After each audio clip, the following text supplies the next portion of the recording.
What do you get when you mix jet lag, melting ice cream, 3 canceled Ubers, Jesus, and a dinner show I didn't mean to attend? Apparently, my first 24 hours in Brazil. Welcome to the Random Places channel, where I visit places your mom told you not to, survive just enough to make a video about it, and accidentally stumble into unforgettable moments along the way. If spontaneous chaos and unexpected beauty sound like your thing, hit that subscribe button and strap in. Now, I'll be real with you. When I first planned this trip, I was scared. You hear all the horror stories, crime, theft, sketchy situations, but then you see photos of Brazil's natural beauty, the world-class beaches, the insane biodiversity, and suddenly you're like, okay, maybe I'll risk it. So I did. I booked the flight, crossed every finger and toe, and set off on a trip that started with nerves and turned into one of the most unforgettable adventures I've ever had. Let's dive into day 1. Touchdown in Rio de Janeiro. No nap, no coffee, no time to waste. I skipped baggage claim like a movie hero skips plot holes and headed straight for the big man himself, Cristo Redentor. That's right, the Christ the Redeemer statue, the most iconic landmark in Brazil, and the most photobombed place on earth. The line? Oh, it wasn't long. It was biblical, but I committed. Rio stretched out beneath me like a painting. I spread my arms like I was auditioning to be Christ's stunt double, only instead of floating majestically, my arms were poking strangers in the ribs. Still, a kind stranger took my picture, capturing the moment I became a human airplane at 2,300 feet above sea level. Then came 1,000 photos of the skyline, the water, a pigeon that looked unusually philosophical. I was the National Geographic of tourists. And then I made a decision that could only be described as mildly heroic and slightly unhinged. Instead of waiting for the train to take me back down the mountain,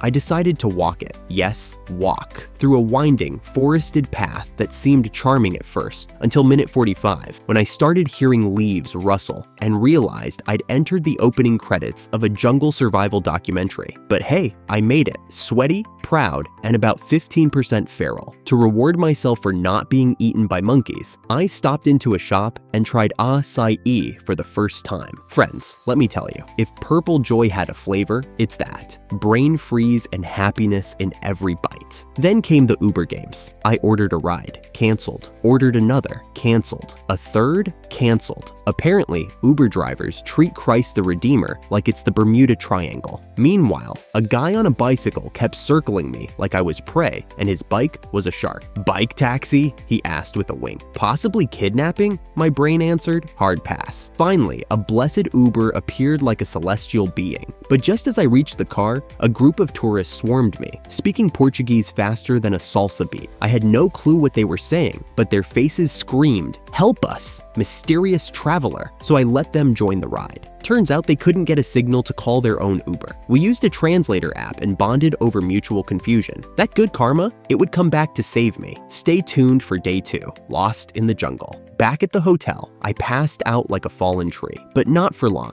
Evening came, and I hit Copacabana beach like a local, with zero plan, wide eyes, and a thirst for adventure. The beach was buzzing. People were playing volleyball with their feet. Because Brazil doesn't do hands, apparently. They've transcended regular sports. I drank fresh coconut water, watched street musicians jam out, and felt like I was living inside a travel brochure that had way too much fun at Carnival.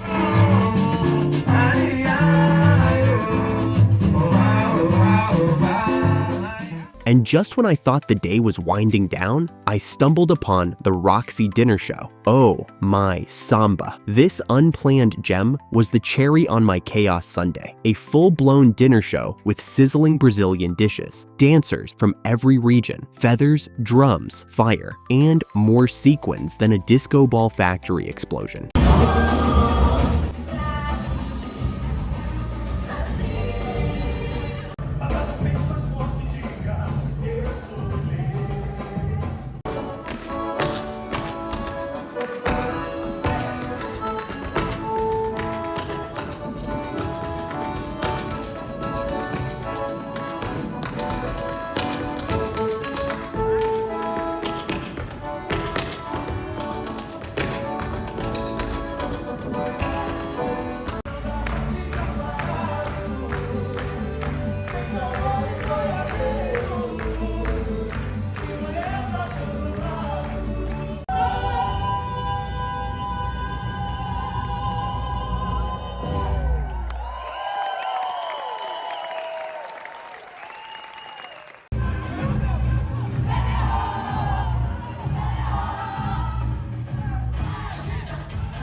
I clapped so hard I might have reset a wrist bone. Finally, full of food and rhythm, I began the short, simple, totally not terrifying 10-minute walk back to my hotel. But at night, every alley looks like a crime scene from an indie film. People popped out of shadows like NPCs in a sketchy video game, each one trying to sell me something. Maybe a drink, maybe enlightenment, who knows? I walked faster than I've ever walked in flip-flops, but I made it. Day 1 in Brazil. Chased, survived, danced, blessed, and full of acai. Okay, so I thought day 1 in Rio was unbeatable. I saw Copacabana. I watched an epic Brazilian dinner show, and I stood in front of Cristo Redentor, you know, the big Jesus statue, giving out free hugs from the top of a mountain. But day 2 said, hold my caipirinha.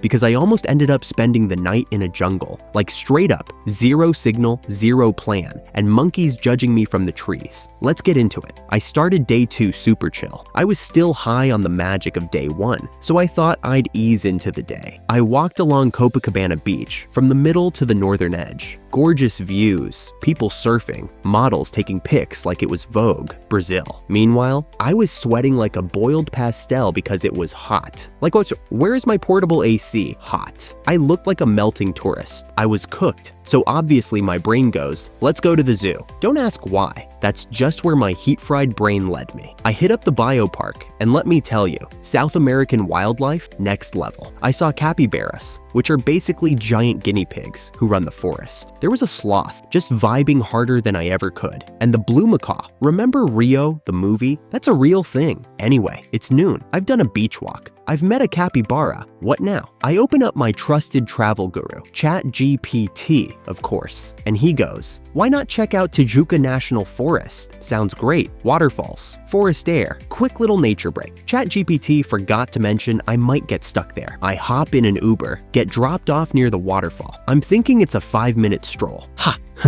It's a full-on hike, like, where's my trekking pole? Level hike. But it was stunning. I passed people doing Tai Chi in the jungle. I saw these mysterious stone structures and the views. Chef's kiss. The waterfall itself was magical. I even got in. Not a little splash. I'm talking full rainforest rinse. But then, the story flips. I head back to the parking lot, soaked but happy. Pull out my phone. No signal. Like, nothing. Nada. Not even the ghost of 3G. I look around. Some yellow cars parked nearby. I run over, thinking, yes, taxis! But plot twist, they're not taxis. Or they are, but pre-booked ones. And nobody speaks English. I am officially stuck in the jungle. I start walking. Because what else do you do when you're trapped in a rainforest? That's when I see her, this older lady leading a tour. She's with 2 British tourists, a mom and son, and I beg her for help. She looks at me and goes, there's no signal here. You might have to spend the night. A tourist did that just last week. Excuse me? Me? Sleeping next to capybaras? I was not emotionally prepared, but she was an angel. She told me I could just join her tour and catch a ride back. No money, no drama, just kindness. Shout out to Brazilian hospitality. And honestly, the tour, so worth it.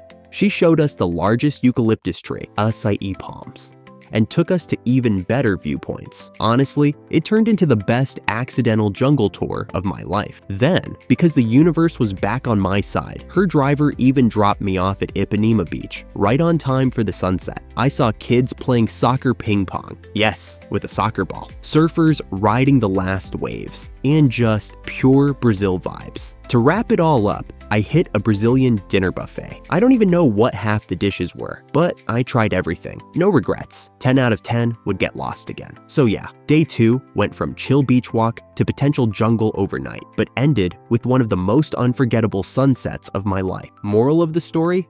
Always charge your phone, always befriend tour guides, and maybe don't trust waterfalls to be right by the parking lot. So that's it for now, but I've got more travel stories coming, and trust me, you don't want to miss them.